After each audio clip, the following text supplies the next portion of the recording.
आपण पाहत आहात स्वराज्य न्यूज. सत्य हेच जे तुमच्या समोर.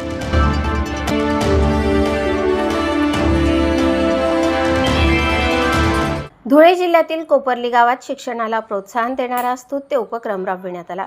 जिल्हा परिषद उर्दू शाळेतील विद्यार्थ्यांना मोफत शालेय बॅगचे वितरण करण्यात आले. गावातील सामाजिक कार्यकर्त्यांच्या पुढाकारातून हा उपक्रम पार पडला. यावेळी आनंदभाऊ पवार, पंकजभाऊ मराठे, योगेशभाऊ मराठे, शरद मराठे, राहुल मराठे आणि मुकेश बिरारे उपस्थित होते. ग्रामपंचायतीचे उपसरपंच प्रशांत गिरासे यांनीही कार्यक्रमास उपस्थिती लावली. शालेय व्यवस्थापन समितीचे अध्यक्ष रिजवान टेलर, उपाध्यक्ष विजाज शेख तसेच सदस्य अकबर खान, परवेशन खान आणि तोसिफ शेख उपस्थित होते. जिल्हा परिषद उर्दू शाळेचे शिक्षक उस्मानुद्दीन सर यांच्यासह पालकांचीही उपस्थिती होती. विद्यार्थ्यांना मोफत शालेय बॅगचे वाटप करून त्यांना शुभेच्छा देण्यात आल्या. यावेळी सरपंच विनोदभाऊ वानखेडे यांनी विद्यार्थ्यांना मार्गदर्शन केले. शाळेच्या सर्वांगीण विकासासाठी विविध उपक्रम राबविण्यात येतील असे त्यांनी सांगितले. तसेच शाळेला अत्यावश्यक त्या सर्व सुविधा उपलब्ध करून देण्याचे आश्वासनही त्यांनी दिले.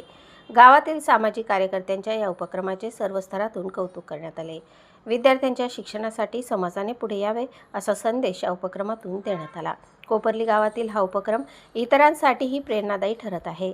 प्रतिनिधी नरेश चौधरीसह स्वराज्य न्यूज, नंदुरबार.